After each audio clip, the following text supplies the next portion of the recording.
सभी भाई बहनों को जय मसीह। आपका स्वागत है हमारे इस वीडियो में। और आज का हमारा टॉपिक है कि होली को लेकर, क्योंकि जो हमारे मसीह भाई बहन हैं तो उनके जीवन में ये सवाल उत्पन्न होता है कि हम लोग होली मना सकते हैं कि नहीं मना सकते। तो आज मैंने परमेश्वर से मांगा कि परमेश्वर आप मुझे बताइए। मैंने प्रार्थना की कि लोगों को मैं कैसे समझाऊं क्या सच है, और मैं भी नई विश्वासी हूं, तो सचमुच ये होली हमें मनाना चाहिए कि नहीं मनाना चाहिए। ऐसे काफ़ी मेरे मन में सवाल आ रहे थे।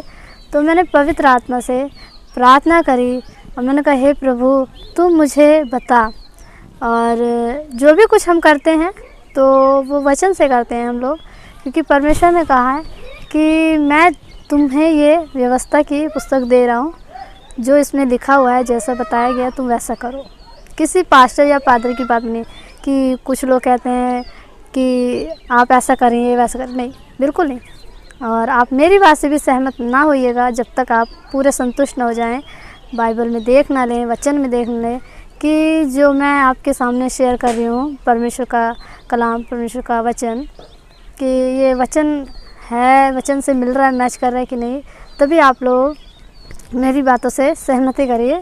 तो ठीक है, मैं आपको स्टार्ट करती हूँ बताना कि काफ़ी लोग कहते भी हैं कि हम लोग मसीह में आने के बाद होली मनाएं या दिवाली वगैरह वगैरह जो भी संसारिक त्यौहार होते हैं। तो आइए हम लोग वचन से बात करते हैं, क्योंकि नए मसीह लोग जो होते हैं, जो संसार से निकल कर आते हैं, तो उनके मन में ये दुविधा रहती है, डाउट रहता है। तो उनका ये डाउट हम दूर कर देते हैं। तो आइए देखते हैं वचन क्या कहता है।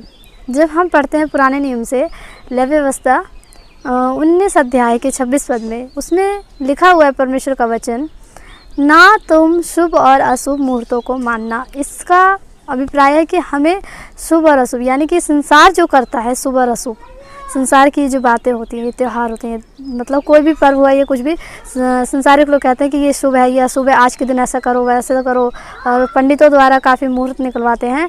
तो परमेश्वर ने उसमें कह दिया कि जो मेरे लोग हैं, जो मेरी प्रजा है, उस चीज़ को मत मानिए। किसी इंसान की बात नहीं, वो परमेश्वर, वो जिंदा खुदा लिख दिया है उसने कि ना शुभ और अशुभ को मानना। एक पॉइंट ये हो गया।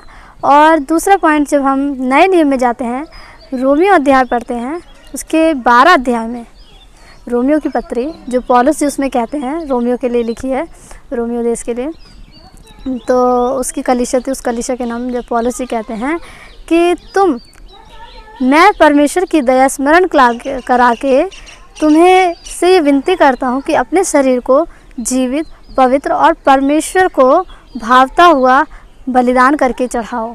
यही तुम्हारी आत्मिक सेवा है। क्या है हमारी आत्मिक सेवा? कि हमें अपने शरीर को पवित्र और शुद्ध करना।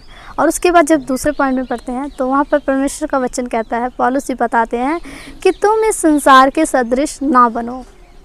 तो यहाँ पर आती है पॉइंट वाली बात कि सदृश ना, मतलब हमको एकदम संसार की कॉपी नहीं करनी है, क्योंकि हमें संसार से परमेश्वर ने चुन लिया है, अलग कर लिया है, हमें उस संसार से अलग कर लिया है। इसलिए परमेश्वर का वचन कहता है उसके सदृश ना बनो, और तुम्हारे मन के नए हो जाने से तुम्हारा चाल चलन बदलता जाए, और तुम परमेश्वर में अपने आप को, जब तुम्हारा चाल चलन बदल जाए तो परमेश्वर को भली भावती और सिद्ध जो इच्छा है परमेश्वर की, इसे अनुभव से आप मालूम करिए। आप गैस कीजिए कि परमेश्वर की इच्छा क्या है। जब आगे परमेश्वर ने दूसरे पॉइंट में बता दिया कि संसार के सदृश ना बनो, तो हमें संसार को कॉपी नहीं करना है, बल्कि हमारे नए हो जाने से, जब हम नए हो गए तो पुरानी बातें हमारे जीवन से अलग हो जाए कि हमने क्या किया क्या नहीं किया, क्योंकि सबने पाप किया। परमेश्वर का वचन कहता है एक भी जन धर्मी नहीं है। लेकिन जब परमेश्वर हमें मौका देता है, जब परमेश्वर ने हमें अपने लहू से खरीद लिया है, तो हमें परमेश्वर की इच्छा से चलना है, परमेश्वर की योजना से चलना है, परमेश्वर क्या चाहता है वचन से चलना है। और वहीं जब आप दूसरा कुरिन्थियों आप 5 के 17 पद में पढ़ते हैं, तो वहाँ पर परमेश्वर कहता है मसीह में हम नई सृष्टि हैं, मसीह में हम नई सृष्टि हैं, पुरानी बातें बीत गई हैं और हम मसीह में नई सृष्टि हैं। तो इसका मतलब यह है कि हम लोग जो पुराने थे वो सारी बातें बीत गई हैं, और ये हम लोग नए हो गए हैं और मसीह में नई सृष्टि हो गए हैं। तो वहाँ पर परमेश्वर का वचन कहता है कि ये हमारे नए हो जाने से परमेश्वर ने प्रभु यीशु मसीह के द्वारा हमारे साथ अपना मेल मिलाप किया है। तो हमें भी संसार के लोगों के साथ हमें भी मेल मिलाप करना है।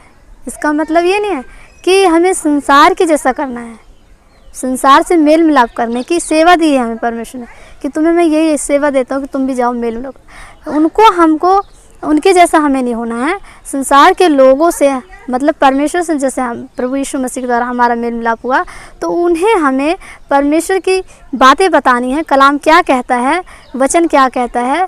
तो ऐसा करके हम परमेश्वर तक उन लोगों को मिलाएं, परमेश्वर के वचन से मिलाएं कि भाई आप ये जो कर रहे हैं ये सही नहीं है, क्योंकि परमेश्वर की इच्छा समझा।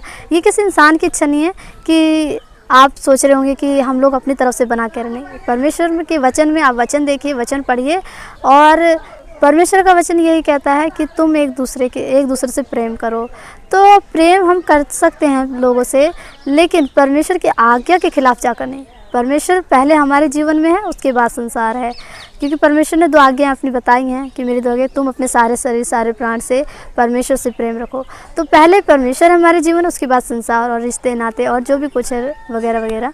तो हमें परमेश्वर की जो आज्ञा है उनको मानना है। परमेश्वर का वचन जो कहता है हमें वचन के अकॉर्डिंग चलना है, क्योंकि वो हमारा जिंदा खुदा, उस वचन में हमारे लिए जो निर्देश और जो आज्ञाएं देखे गए हैं, यदि हम उसमें बने रहेंगे तभी परमेश्वर को हम भाएंगे। और उसके बाद जब आप पढ़ेंगे नेक्स्ट, ये मैंने जो बताया आपको वचन, तो इससे आपको पता चल गया है कि हमें संसार के सदस्य नहीं बनना, संसार की बातें नहीं, हम मसीह में नई सृष्टि हो गए हैं। तो जब आप पढ़ेंगे यूहन्ना की पहली पत्री, उसके 2 के 15 पद में संसार से मित्रता हेडिंग है। तो परमेश्वर का वचन कहता है जो संसार से और संसार की वस्तुओं से प्रेम करता है वो उसमें परमेश्वर का प्रेम नहीं है। तो मेरे भाई बहनों, आप लोगों को संसार की चीज़ों से नहीं प्यार करना है, संसार के रिवाजों से, संसार के त्योहारों से नहीं प्यार करना है, हमें परमेश्वर से प्यार। यदि हम ऐसा करेंगे तो हमारे अंदर परमेश्वर का प्रेम नहीं है और हम परमेश्वर की संतान हैं। तो मैं यही कहना चाहूँगी, जो लोगों के मन में डाउट था, तो वचन उन्हें बताता है, मैं नहीं बता रही हूँ। वचन कह रहा है, परमेश्वर का कलाम कह रहा है कि हम इस तरह से ये होली नहीं मना सकते, क्योंकि परमेश्वर की आज्ञा के खिलाफ़ है। और रही बात कि जो घर में छोटे बच्चे होते हैं वो नहीं मानते हैं, तो आप उनके लिए खाने पीने का जो भी हो बना के आप खिला सकते हैं, क्योंकि परमेश्वर ने खाने के लिए मना नहीं किया है। खाने की जो वस्तुएं होती हैं, जो भी आपको बनाना है, खिलाना है बच्चों को, उनको समझाने के लिए आप खिला सकते हैं। और जो आत्मिक हैं उन लोगों के लिए तो ये बिल्कुल ही मना है। और मेरा ये विश्वास है कि आपको परमेश्वर के इस वचन से काफ़ी कुछ सीखने को मिला होगा। तो इस वीडियो में मैं इतना ही कहना चाहूँगी, और इसी तरह से हम आगे वीडियो में मिलेंगे और परमेश्वर वचन के साथ। तब तक के लिए मैं चलती हूँ। जय मसीह।